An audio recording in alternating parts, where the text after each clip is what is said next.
Bienvenue à tous dans cette nouvelle vidéo. Aujourd'hui, au Sénat, ce journaliste va révéler sans détour sur quels produits les supermarchés se refont vraiment, et sa réponse risque de vous surprendre. Après, il y a le sujet qui nous anime beaucoup et qui va vous animer, ce sont les marges. Bon. Moi, je m'inscris en faux sur une idée qui consisterait à dire que, par principe, les distributeurs, puisqu'on parle d'eux sur le sujet, font de la prise de marge sur les produits qui sont sains. Ce n'est pas une volonté, ce n'est pas une cause, c'est une conséquence. Et il faut comprendre pourquoi, avant d'aller se dire, il n'y aurait qu'à dire que sur les produits sains, il n'y a pas de marge, ou il y a du prix coûtant, ou il y a un encadrement. En tant que tel, pourquoi pas? Le politique et sa grandeur, c'est de prendre des décisions.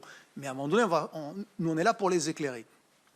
Les distributeurs prennent beaucoup plus de marge sur les fruits et légumes, si on prend le cas des fruits et légumes et des produits frais traditionnels en général, dans lesquels on peut mettre boucherie, poissonnerie, fromage, sans aucun problème. Mais puisqu'on parle du fruits et légumes, oui, vous avez totalement raison, c'est le rayon sur lequel un distributeur se refait la cerise, sans aucun mot. C'est la réalité. Il n'y a pas un distributeur sincère qui passera ici, qui pourra, en ayant levé la main, vous dire que le rayon fruits et légumes, ce n'est pas celui sur lequel il se refait la cerise. Pourquoi? Parce qu'un compte d'exploitation d'un magasin, c'est une péréquation.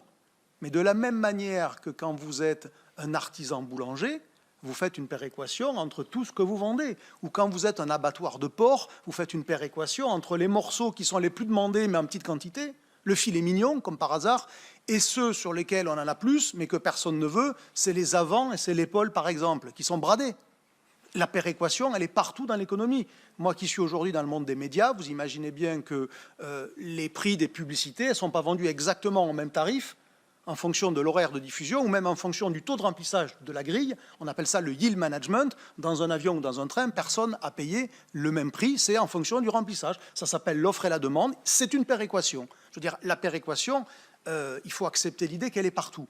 Et donc, comme les distributeurs gagnent moins d'argent, ça c'est factuel, sur les produits alors, de marque, ce n'est pas qu'ils soient transformés qui les rend moins rentables. C'est que ce sont des produits de marque. Il ne faut pas mal poser le problème. Si Carrefour, Leclerc, Auchan gagnent moins d'argent sur Nutella, Danette ou les biscuits Lu, ce n'est pas parce que ce sont des produits ultra transformés. C'est parce que ce sont des marques.